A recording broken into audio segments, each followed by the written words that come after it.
Da-da-da-da-da.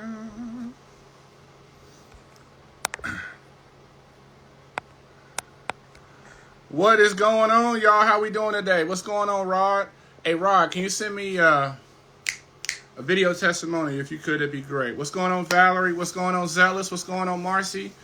Welcome, welcome, welcome. It is Wednesday at 8. Of course, you know, every Wednesday we got Making the Case. I'm so excited. We've had a number of amazing guests, and of course, we're going to keep that fortune going. We have another amazing guest tonight.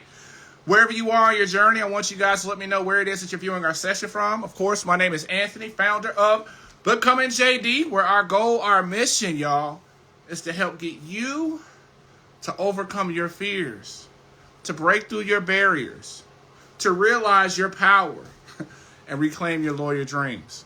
And that's what we do here at Making the Case. That's what we do here at Becoming JD. And I'm so happy to have you guys here. I want you guys to let us know where you're viewing our session from. For me, this session is going to be a full circle moment because we're going back to the school that I got dismissed from and going to have an amazing student who's going to talk about his amazing story at Tulane Law. And so as our room fills up, I want you guys again to let us know where you're viewing our session from. Of course, I'm holding it down over here in St. Louis, Missouri. Where you at, sis? Where you at, Kings? And so as our room fills up, one of the things I want to also touch base on, one of the questions that really touched on my heart after a DM that I got before our live started today. And as I know a lot of people right now are battling with the decision of, do I apply or do I wait? And one of the things I really want to impress onto you is it's a lot of people that spent the last 5 years of their life saying, I'm going to do it again next year. I'm going to do it again next year. Because of my score, I'm going to do it again next year. Because of my GPA, I'm going to do it again next year. And I want you guys to be able to understand that, listen, there are people in law school right now that have your score. What's going on, Aunt Viv? There are people in law school right now who had your GPA. And so oftentimes it's easy for us to defer and try again next year as opposed to take that leap of faith and manifest our lawyer dreams. There's somebody in law school right now with your scores, with your GPA, with your red flags that are doing the damn thing. Not because they are more capable than you, but because they decided to take that leap. And so I know you're scared, but I want you guys to understand that everything that you want is one step outside of your comfort zone. And one of the things, of course, I got Rob coming on very shortly. I want to tell you guys this one quick story before we jump. What's going on, K Prize? What's going on, sis? What's going on, Ashley? I want you guys to understand the value of you literally getting clarity of mind. One of my students was applying to law school. He was about to give up on applying to law school, thought he couldn't get into law schools. And so I had him make a list of law schools using the LSAC Choose Your Own Law School website. And I asked him to call the law schools. He called 15 law schools. First couple law schools said no. I asked him to ask, what, have you accepted somebody with my score? Have you accepted someone with my GPA? He got a couple of no's. He called 15 schools. But after, and it was tough. But after that day, you guys, out of those 15, he found 11 yeses. He had 11 schools that said that we will give you an opportunity with your score, with your GPA, with your red flag. And so now he has a clarity of purpose. As opposed to assuming that he doesn't have a chance, now my man is only applying to the schools that was going to say yes to him. And it's going to be maximizing his chance to get into law school. So I want you guys to understand it's something that's very possible for you guys to be able to do too. Because now the dream that he thought was lost and gone is now he has a very clear picture. I have 11 schools that's going to give me an opportunity if I write my essays, if I get banging LORs, pause, and if I'm able to really demonstrate and show to the law schools that I'm somebody who could do the work. And this is something that you can do, Flores. This is something that you can do, Aunt Viv. This is something that you can do, Sammy. So don't quit, man. It's easy to defer. But the biggest challenge is being able to stand up to the plate and really shoot your shot. And that's when the dream's really going to come true. So let's go ahead and get my man on. So we go ahead and answer some questions from this amazing king right here. Let's get him on.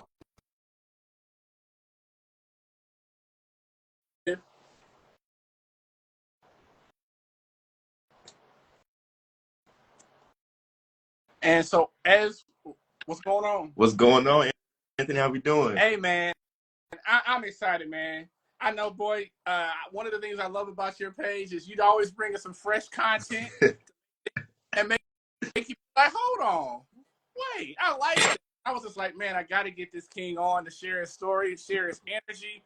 Yeah. And so, what I want to do, bro, I want to give you the floor to introduce yourself. Let these dreamers out there know who you are, what you're doing, and why they could do it too, fam. Most definitely. Well, I appreciate it. And first off, Anthony, shout out to you and your account and the work that you're doing. You are doing an absolutely amazing job in terms of getting people excited and in the right mindset for applying to law school. So shout out to you and the work that you do. What's going on, everybody? My name is Robert Morrison III. I am a current 1L at Tulane Law School. I'm from Tampa, Florida, but went to undergrad at Loyola University in New Orleans and went right across the street to Tulane for law school. So my journey is an interesting one. I had a father who was and is a lawyer. So in our family, it was kind of like, as the oldest son, it was like, okay, he's always gonna be a lawyer. That was always the the pathway. But I will shout out to my pops because he never, forced it in terms of my path. He kind of let me do what I wanted to do. And over time, I found that the things that I enjoyed doing, the things that drove my love for working organizations, things like that, came through wanting to fix problems and help other people. And as we know, that's what lawyers do every single day. So going through the application process, and I'm sure we'll get to that shortly, but that was definitely a stressful time for me. It's a lot, but it's not as hard as you might think it is. I promise you that I've been through it, went through it my senior year. And it's definitely, it's not easy, but it's doable. And especially for those of us who are of color, I know if the numbers don't look towards our favor, but it's definitely an opportunity that is available for us. And we should all look towards, like you said, not waiting to push things back, attacking it now when we have the opportunity. Absolutely, man. And of course, you can tell them now, you thought that was hard. Wait, that 1L year, right? Oh, Lord. Yeah. Yeah. You're not wrong. But nevertheless, one of the things that's beautiful is just like everything is kind of building on top of each other. Yeah. Literally, you're building your strength for the next step. Mm-hmm. And the things that matter now for, pre-law students right now, LSAT, don't really matter that much anymore once you get into law school. Yeah. But nevertheless, one of the things I think is kind of amazing, and I really want to dive in with you, is just like, oftentimes people go through so much in regards to doubting themselves on this journey, ups and downs. And I'm sure when you were doing your memos and things like that, you were going, and I'm a good writer, But what are some of the things that you've learned about yourself from your law school application process to even now? Because I feel like law school really is about not really, yeah, you learn the law, mm-hmm. but learning how you learn. That makes any sense. Yeah, definitely. So I'll answer both points of my lifetime. For the application process, it definitely showed me that I can stretch myself beyond imagination. I was heavily involved in undergrad. So SGA, I was part of Alpha Alpha Fraternity Incorporated, doing different organizations on campus, being president, treasurer. The resume was long. It was long. Yeah. And I'm proud of that, and it was great work and I enjoyed it. But when it came time to work on studying for the LSAT, when it came time to writing those memos, it took a lot out of me because there were days where I would come home after classes and, eat my dinner, get a workout in. It's 10 o'clock and I still need to look at an LSAT book. I still need to do something. And I think for me, going through that and, sitting down and at 12 o'clock at night trying to figure out when I'm finding time to study, it pushed me to a whole other level. And I think it shows that, and even going through the process of waiting to hear back from schools and hoping that you're getting that one yes, because I applied to 15 schools, which was, there's a reason behind the amount I applied to, and I'll talk about that later. But yeah, it was definitely nerve-wracking, but being able to push through that was huge for me, and be able to tackle and handle so much. Law school for me now, what I've definitely learned about myself is not only the resilient side of it, but having the energy and drive to get the work done. That has become a huge thing because you go home every day and you've got 40 pages, 50 pages of reading at minimum. And it's like, okay, how am I going to attack this today? How am I going to attack this, make sure I get my workout in, make sure I cook for myself, all that type of stuff. So it's a long list of things you're dealing with every single day. And I kind of reflected a couple weeks ago because we're on spring break right now, and we have arguons coming up. We have oral arguments for our appellate briefs. We have exams coming up in not too long in the future. So I'm outlining right now, getting ready for that. And I feel in control. I can't say that I feel happy and I'm just flowing through things, but the way I describe it is it's like I'm in a sea and the water is crashing around me, but my head is above water. I'm not drowning. I'm sitting above it. And that goes back to my faith and a whole lot of different things. But I think I've definitely learned between first semester and now, being able to just have a calmness within the pressure and getting the job done. Definitely found that about myself throughout this first semester and through the second semester as well. Wow, man. Wow. And all this is amazing. And what I want you guys to be able to understand what he's talking about is just like a clarity.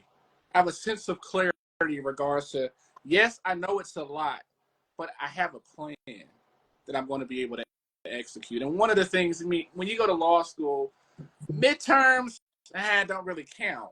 But when you take that first final, and then you was like, okay, that didn't work, not going to do that again. All right, this worked. I'm going to apply that towards everything, and I'm okay. And yeah. I got a lot of reading. I just get comfortable. I'm not going to be refreshed for a long time. But, hey, I volunteered for this. Sometimes, like, I prayed to God for this. Yes. Like, I begged the schools to give me a chance so I can be in this, That's so true. That's so true. And I was talking about this earlier with my friends. Every moment I have that I complain or I think about complaining, I'm like, no, I prayed to be here, and when you're in a situation, whether it's, law school, whether it's medical school, whatever you got going on in life, we all pray to be where we are right now. It might not be the exact prayer we prayed, but it's also God's will for us. So when we're in those moments and it's real hard to complain, oh, it's too much work, I got too much going on. No, take what you have in front of you and run with it and do what God has allowed you to do to be in that space. So I definitely, when you mentioned that, I thought about that conversation I had because it's so true. I've prayed to be in this position. So as much as my friends hear me complain about, law school's kicking my butt, at the same time followed up with, but I'm here and I got it. So got to keep that in mind at all times. And that applies to you guys with the LSAT. You volunteered to take that, y'all? Yep. You know what? I heard that being a lawyer is hard. Do it anyway. But nevertheless, I feel like these seeds are oftentimes planted in us, not by accident. Yeah. These planted us for us to be able to do something with it. I will never forget my mentor once said, "There's somebody out there that you've never met in your life who's going to be impacted by your decision to continue to fight for your lawyer dreams." Wow. So you quitting on them too. Yeah. And I can't complain no more. Yeah, that's good. That's good. I can't out anymore, but but nevertheless, man, I want to take us back a little bit because a lot of people who follow this are either right in the midst of applying to law schools. And one of the questions I got the other day, and I really wanted to touch base with you, I was like, this is going to be a great question for Rob. How do we decide on schools? Because somebody's like, this school is that school. And I told them, I said, it ain't really about, you kind of got to get a vibe. And if you go off of rankings and tiers, man, you may be making a huge mistake. Yeah, that's a great question. And honestly, it's different for everybody. I've had some friends who were very, very meticulous in finding out details about every single school. Others were very generalized. Whoever gave me the most money, that's where they went, which I can respect that wholeheartedly. My journey was an interesting one. My process for dwindling down the list of American law schools was first by location. I cared about where I was. My family, we're from Tampa. I'm actually back in Tampa now. And for my family, they were just saying, you know, going out to the West Coast, going to see you, stuff like that, might be a little harder for us. That's a long flight from Tampa. So, and I was fine with that. So I said, okay, West Coast is not for me. Obviously, I've been in the South my entire life, never gone up north, but I have no issue traveling north because obviously some of those T20 schools are up there. And Midwest for me was a little tough. I can't really do the middle of the country. I need some water somewhere near me. That's just being a Florida boy. That's how I am. Um, but after that, of doing it down by location, it went towards what they really had to offer in terms of not only name, but the program itself. So I was introduced. My first law school I took a tour at was Marquette. I traveled up there for Admitted Students Day weekend, which, quick tip, if y'all get admitted to a school and they offer you money to go to their school and check it out, go. It's free. It's free. You pay your money, they pay you right back. I got a nice little check in the mail. It was great.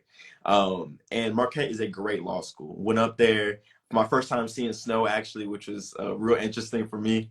But heard about all they had to offer with their sports law program. They had a brand new building actually that's recently built for the law school.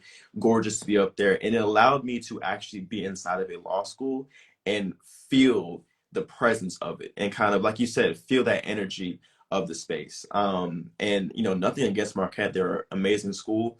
When I came back to New Orleans, I had gotten into Loyola and Tulane. And being a Loyola student, yeah, I was definitely at first leaning more towards Loyola. They also gave me more money than Tulane did. And I had to come to a decision of, am I going to trust my faith or trust what I see through my own eyes? And I know for me and my family, I sat on the phone with them right after I had met with the past dean of Tulane's law school. I went up to the school and had a meeting with him and had a very candid conversation.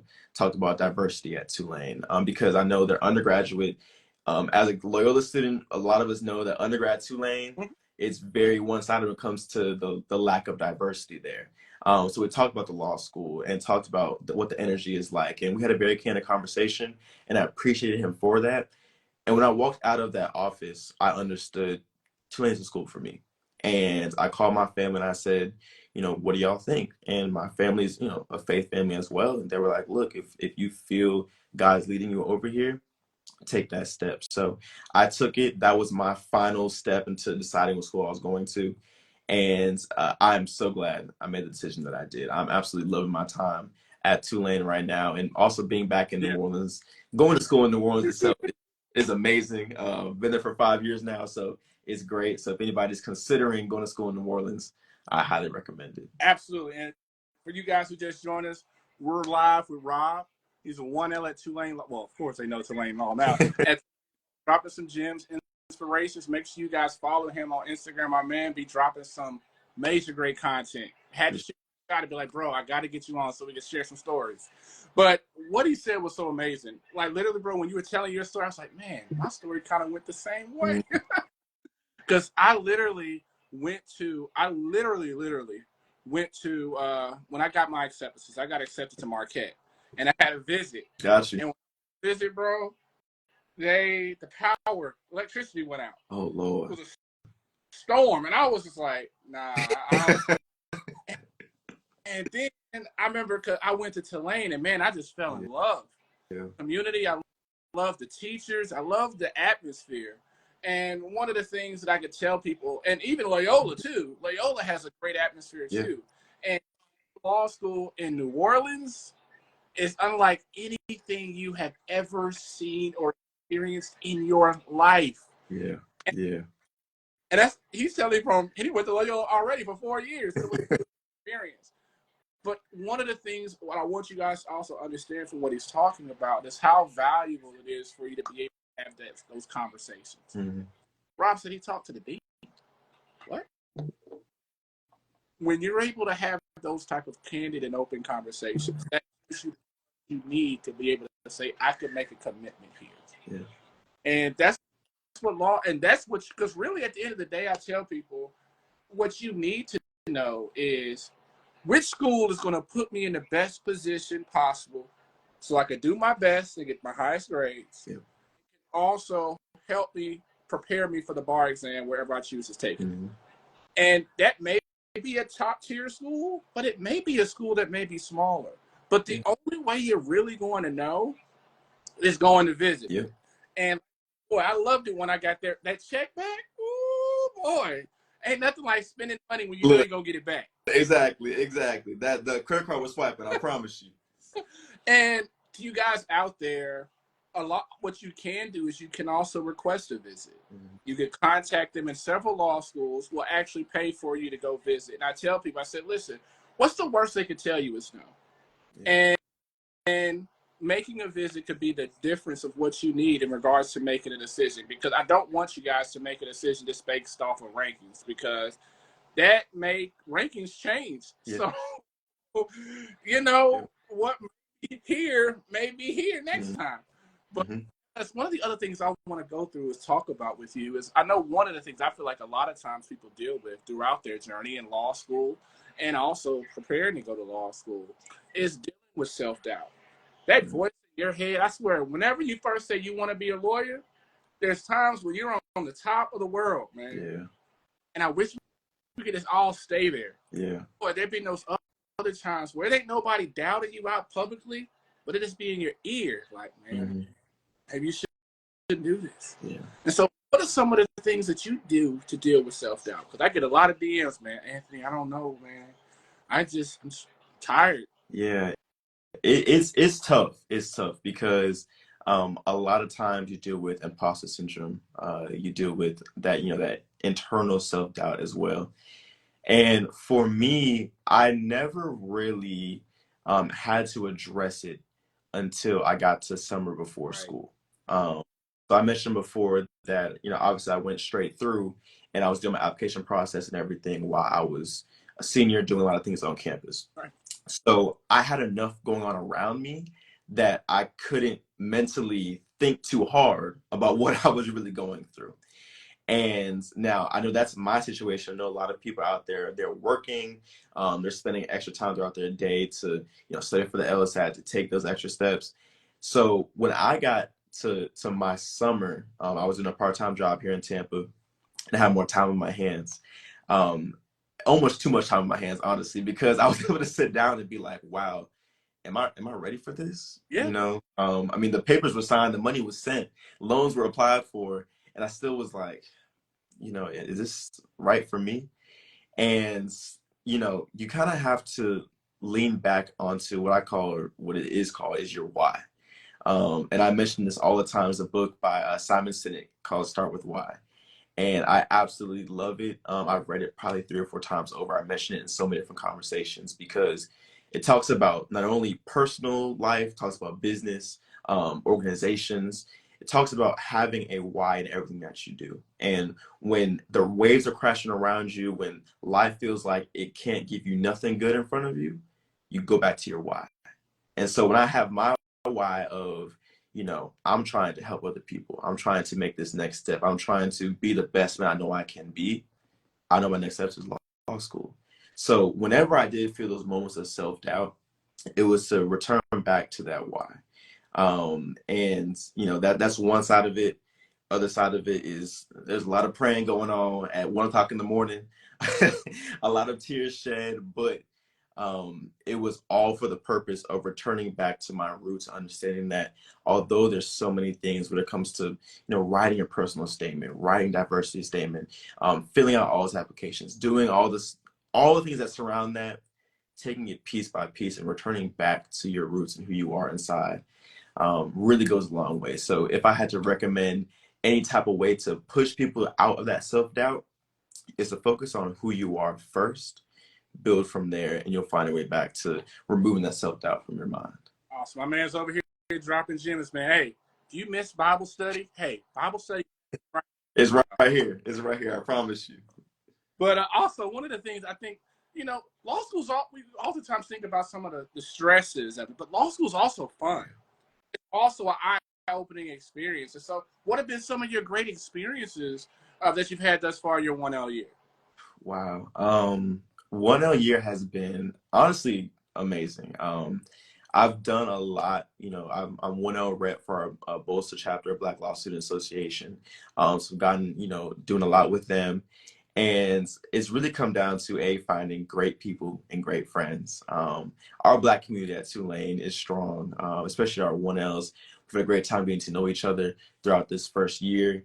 And then outside of that, just all my classmates in general. Play intramurals with some guys, playing intramural basketball this semester. And meeting those people and finding those bonds. And, you know, some might call it trauma bonding because we're going through law school together. But it does go a long way. I think that's one thing I've enjoyed. The second thing is really just being able to um, see a new side of myself and experience a new me. And I think that definitely is an exciting part about law school. Thirdly, you know, I've started to do more of the social media stuff during my time in law school. And, you know, at first, you know, posting videos is kind of like, oh, do I want to do this? Do I want to put myself out there like that? But getting feedback and seeing my friends from undergrad or things like that saying, you know, I love your videos, love seeing what you're doing. It definitely goes a long way, and I appreciate the support. So yeah, I think that those are some things I really enjoyed about law school. And you know, I'm getting into 2L year where we're doing things like argue on for moot court and things like that. So I'm excited for those things because I know that's going to be, you know, competition and things like that. So I'm looking forward to that as well. So, and then for the people who, you know, enjoy partying and doing stuff like that, when you're in law school and they have, you know, networking events, things like that, there's always open bars, things like that, and you know, 2 drink tickets or whatever. So a lot of my classmates love that side of it. I'm not a huge drinker, but I'm good to grab a glass of wine and things like that at the events for sure. And the thing about it is amazing. I tell people, say, you know, law school is what you make it to be. But Yeah, of experiences out there, and oftentimes I think sometimes it's those experiences provide you wonderful opportunities to build meaningful relationships. Those people that you're doing intramurals with, those people that spotted you when you were in the gym, yeah, be lawyers down the line who you may be exchanging favors with, who you be exchanging work with. A yeah, lot of these clerkship and other opportunities, of course, I'm sure, bro, you realize this, right? We have the traditional way where people get jobs through career services, where you fill out the application and you submit the attachment. yeah. But most of the work is already done before then. Mm-hmm. So a lot of this is based off of networking and building personal relationships. And I can honestly tell you that when I was at Tulane, my first, I was at Bourbon Street way too much. I about the issues that I had, why I had my issues. Uh, But now, I think ultimately though, with law school, bro, it just teaches you. You have to learn personal accountability yeah. because you can trick yourself, but you can't trick them grades. No, not at all. Not at all. Lord knows. Yeah. You're definitely hitting on the point. I want to address something that you said just now. Because the people you're in law school with are 100% your colleagues for the rest of your life. And I actually, you know, got off the plane today, and my dad was in the car with me talking, and there was a moment he had recently where his name was brought up in a room with another lawyer, and that lawyer recognized my father's name. He had done a case against him nearly 40 years ago, and the way that he treated him in a fair and just way, 40 years later, when he heard Bob Morrison, he said, "Oh, wow, I love Bob." So even though they were against each other, he still had that feeling. So, you know, people always talk about not burning bridges, you know, creating things like that. I will always stand on the fact that whatever experience I have with this one person, especially when it comes to law school or just in your life in general, it's going to affect the future. You don't know how they're going to be connected to your life in the future. So they might talk to you a little sideways one day and you decide to react. But in the future, when they have an opportunity that they could put you on for, but they think about the time where you were going back and forth with them, as the small moments that can affect your future. So especially once you all, even in undergrad, and going through that and getting to law school, which I know everybody in this call will do, make sure that the people that are there, you might not rock with everybody, you might not be best friends with everybody, but burning bridges and creating issues amongst people is never going to be good because in the future, those are your colleagues. The law community is a small community, very, very small. And how small is the community when you talk about people who look like me and you? Oh man, it's even smaller, Yeah, even smaller. But also, sometimes because of how small it is, it provides a wonderful opportunity for you to be able to network and build relationships. definitely. But it's literally up to you. Mm, Because, go ahead and put them on game. Tell them how your networking has, like, I feel like in law school, either you network or you die. yeah, Because that's the only way to make things happen. yeah, So tell them how you be for networking. sure. Networking for me, it was a very interesting story with how networking and I have really been we've been in a little war. But there's a backstory behind that. So I went to a conference. It's a sports analytics conference out in DC, hosted by ESPN. And sorry, it was in Boston last year. And we were at a networking event with some officials from NBA and NFL. And I was sitting down at the table, and I was the only person that I knew at the table. So in my head, I'm shark mentality. I don't care about anybody else here. I'm gonna do what I got to do, and try to get a job or internship or something like that. There's another student at the table, and I watched him hog the entire conversation, get up, hand a resume to the guy sitting at the table, and walk off. And I sat down, and I was like, I know that's not the right way to do it, right? But what is? And the issue I experienced when I first got to Tulane, I didn't go to any networking events probably the first 2 months of my time at Tulane. And that was mostly because I was dealing with this issue in my head of having that shark mentality, but being around my friends and trying to do this with them in the room and understand that we all need opportunities, but not have that mindset of it's forget them and it's just me, because that's not how I am, because those are my people. So I had to come to a realization that it's a group effort. We're all in there together, working together to find opportunities, and everyone's going to get theirs at some point. So started to go to more opportunities and networking events that we had on campus. And there's always, I'm sure every law school has at least 2 or 3 a week. And they're definitely important to go to. Networking for me has been absolutely amazing because I love talking, I love being around people. One of my mentors right now, I met him at an event. He was wearing an olive green suit and Jordan 4s, and I said, I gotta say what's up to this man. I gotta say what's up. Shout out to Cordell. And Cordell and I went out to lunch. Maybe like 2 weeks later, just to chop it up, and I got some gems from him, and we talked about some things. And he's become a great mentor now. And so using that networking, so not only to get mentors, to try to apply to jobs to people, like it means so much. And most of these jobs out there, the way you get it is through networking. Hold on. I Tell them got you're not going to get it through career services? look until maybe 4 days ago, I had never gotten a job through career services. I got blessed because my externship, we have an externship program at Tulane, like I'm sure most schools do. And through that program, I'm working with the U.S. Attorney's Office in New Orleans for next year. But that's has to be through career services. It's not really a networking type of opportunity. But this summer, interning with the Middle District of Florida, the judges here, that was through networking. Working with the 2 internships I had in undergrad, networking. Nothing I had until this U.S. Attorney's position for next year was through career services. So even if you're an introvert and you say, I like to be inside, I can't do all the talking, it means something to go out there. And I've heard lawyers say, oh, I'm an introvert too. So I look for those people to try to help them out in those moments. People like have said that to us in panels and things like that. So it means a lot to be in the room, to get a number, to get a LinkedIn, to email somebody, send a message. If you don't talk to them there, send me an email and say, hey, I was at the event. I saw you did a great job. Hopefully we can connect in the future. Ask them to lunch, ask for a Zoom coffee chat for 15 minutes. Anything like that works. And a lot of these lawyers, first off, lawyers love to hear themselves talk. That's a well-known fact. So they'll take the opportunity anytime they get. It's a fact. So just take that extra step because not everyone is doing it.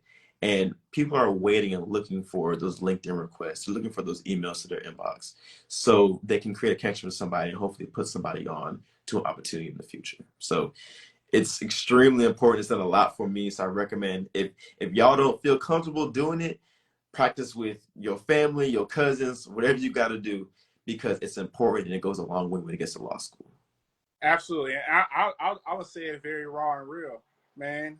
Closed mouths don't get opportunities, man. Yep. And that's a great buck with you guys. And then I tell people, you know, we've been given the gift of being able to one day advocate for people. The first person you got to learn how to advocate for is who? Yourself. Yeah. Advocate for yourself, and I'm sure everybody on here can. Then we can't ever advocate for anybody else. And the beautiful thing is, I think, and one of the things I hope that's happened with our making the case is you guys are talking to people who you can go back and shoot them a DM and be like, hey, what's up? Yeah. About it is one of the things I've loved about our community. What I love about the lawyer community, period. I mean, yes, we have people who are sharks in the classroom. We have those. But fairly for the most part, if you reach out to people, what's the worst they're going to do? Not respond? Mm-hmm. They're not going to say, don't you ever text me again. Dare you email me? You know who I am? No. And so many doors are being opened. And one of the things I tell people, especially now, bro, think about it. We're now in a day and age where everybody that we want to talk to is a DM away. Yep. An email away. And, you know, maybe they don't respond. But what if they do? Yeah. What if they do? I know that I remember some of the people that I've been able to reach out to, and snap, they responded. And it could change your life, and it could change your opportunities. And to you guys out there who may be trying to go to law school, same applies to you too. Yeah. You can go to court. You can go holler at some lawyers. Yeah. Go holler at some law students too. And I just want you guys to be able to understand is that the power that you have to be able to get the answers that you want, to be able to take the next step. I tell people, you tell me what you think about this, fam. I tell people, at the end of the day, when it comes to law schools, if they like you, they'll accept you. Oh, yeah. What about my scores? Come on, fam. I'm sure you know, and I know, there's a lot of people, you be like, dang, I was over here tripping about scores, and they got in. All right? And they're doing well. Yeah. That's the amazing. I tell people, and I want you to tell me what you think about this. I tell people who oftentimes have fear, law schools know people outperform their scores. Yeah. Outperform their GPAs. Outperform their red flags. You were not the first one to apply to their school, but what they want to see is that you could do the work. And so what do you think about that? Yeah, so that's a great point. And I think that it's so hard to put a blanket over application processes. Right. It's so hard because I don't think there is a blanket to put over it. You will talk to somebody who had high GPA, low LSAT score.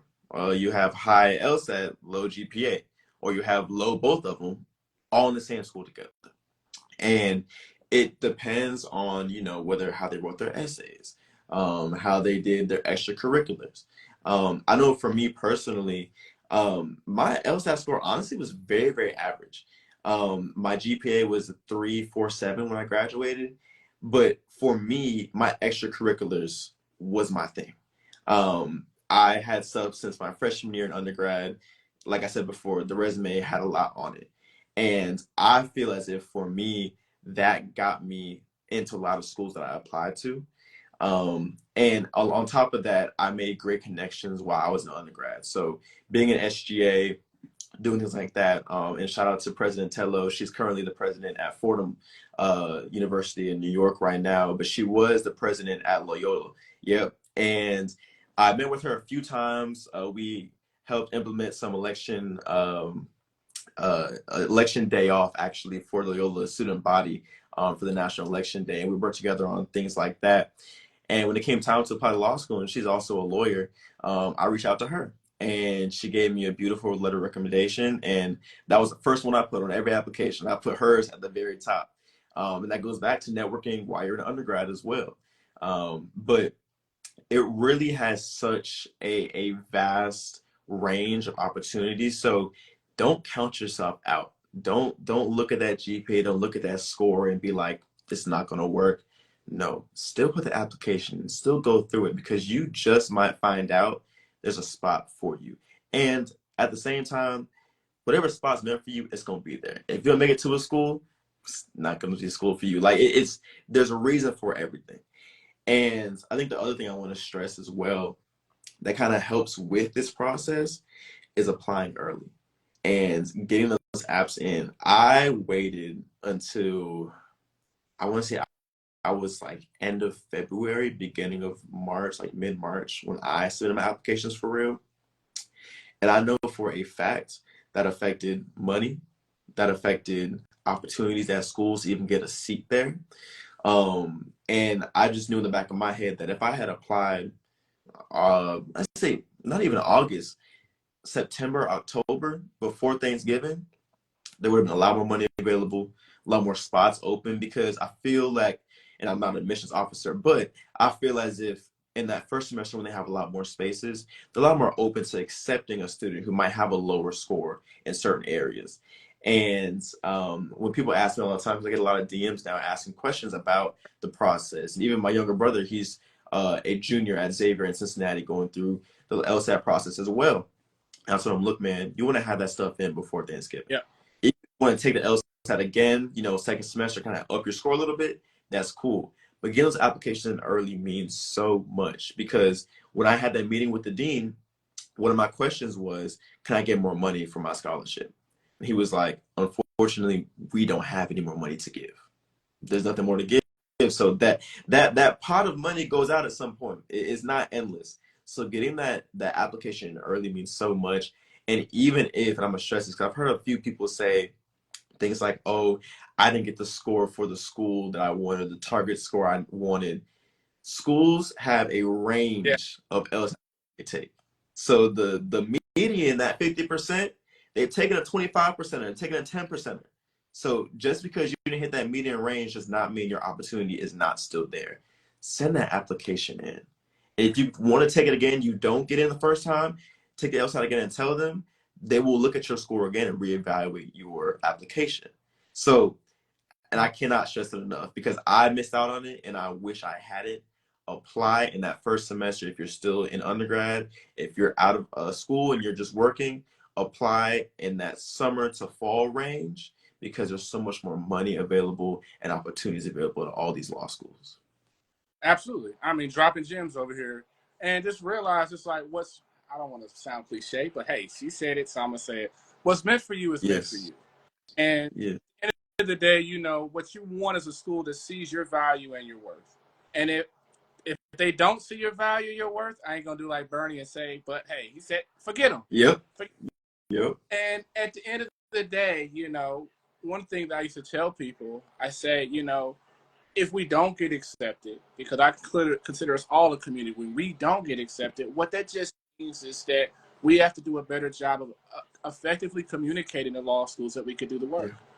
Because law schools accept people with so-called low scores, so-called low GPA, so-called red flags. Yeah. But the reason why they accept them is because they have a history of seeing students who they've admitted in the past do well. Yeah. And that's what they're looking for. And so one of the things that was amazing about Rob, and he probably didn't realize he was doing it, but Rob cracked the code for law schools by showing them that he was one of one. Yeah. Listen, there's last year law schools, 65,000 people, including Rob, who got accepted in a law school last year. And the thing is, they're able to demonstrate how they're one of one. Rob showed, man, I'm doing all these things. See my passion. See my work ethic. You don't think the president, the dean over at they'd call her up, hey, so what's up with Rob? Yeah. Oh, yeah. He definitely did. And so those are things that oftentimes you go look at your letters of recommendation. I tell people the LSAT is one thing. Yeah. Who do you choose? Are you being intentional with who you choose to ask to vouch for you? He had the dean freaking school vouching for him. I don't know how much higher you can get than that. But oftentimes what people say, well, I don't know the dean like that, but put them on game, Rob. All you got to do is schedule an appointment with the deans of each school that you go to. They have open appointments, and anybody Yeah, so I didn't realize that until I told a couple of my students from that were at Morehouse. It was like, dang, and that's how you get your Yeah. letters. And so that is seeing barriers. Rob saw opportunity, and the rest is history, fam. And so, bro, man, I want to thank you so much for joining us tonight, man. Your energy, your story, all of it, man. It's just amazing. I wish you nothing but prayers and positive vibes your way. And one of the things I like to always do before I end our live is I want you, there's somebody out there right now who's on the cusp of giving up, thinking about calling it quits. And I want to give you the floor to give the last word to tell them why they shouldn't give up. Why that score, why that rejection letter, why that wait list. A lot of people think about quitting just because they're on the wait list. Why they should keep going? Yeah. Well, first, thank you so much for the opportunity to be here and to share a little bit about my story. To those that are fence backed in, don't know where to turn to, you are here for a reason. You were not placed on this earth for no for any random cause. You're here for a reason and a purpose. And God would not put you in your space. I don't know if everyone here is Christian, but whoever you serve, I do serve God and Jesus Christ as my Savior. But from my perspective, He places us on this earth for a very specific reason. And in every moment, every trial, every test, there is a reason and a purpose for it. And you are stronger than the issues that are ahead of you. So don't take every moment, every problem that you see and let it weigh you down, because there are people around you. There are people who believe in you, people who love you, that are able to lift you up, and believe in yourself. Because at the end of the day, regardless of what I say, what Anthony says, what your family says, if you don't have that belief in yourself, you're not going to get anywhere. So I share with you today that believe in your why, believe in your ability to get to the next level. Because like Anthony said earlier, 65,000 people got into law school last year. You are the next one. So I'll leave everybody with that. Thank you so much for having me. I really do appreciate it. All right, you guys, and continue to fight. And Rob, let them know where they can follow you and see your amazing content. Because, fam, you're a part of the tribe now, and I'm sure people are gonna be flooding your DMs because, man, you've been giving nothing but positive energy and encouragement, man. You appreciate it, for real. For sure. I appreciate it. I appreciate it. Yeah, you can follow me. Robert Morrison 30, I believe, is my Instagram. Same for TikTok as well. I'm trying to actually get into doing more talking about law school and my process of getting in and things like that. So look out for that. If y'all need to ask questions, DMs are always open. If I don't respond in a couple of days, it's okay. I'm gonna get to you. But yeah, I'm always open to answering questions. So tap in with me. Always looking forward to sharing more about my experience and connect with y'all in the future. Absolutely. Thanks, Rob. And you guys continue to fight for your lawyer dreams. You are not alone in this journey. You have a whole tribe of people rooting for you, praying for you. And we're just DM and a call away. Continue to fight. We're here for you guys. And we'll see you again next Wednesday at 8. Definitely. You guys. Thanks so much, Rob. I appreciate it, bro. Thank y'all.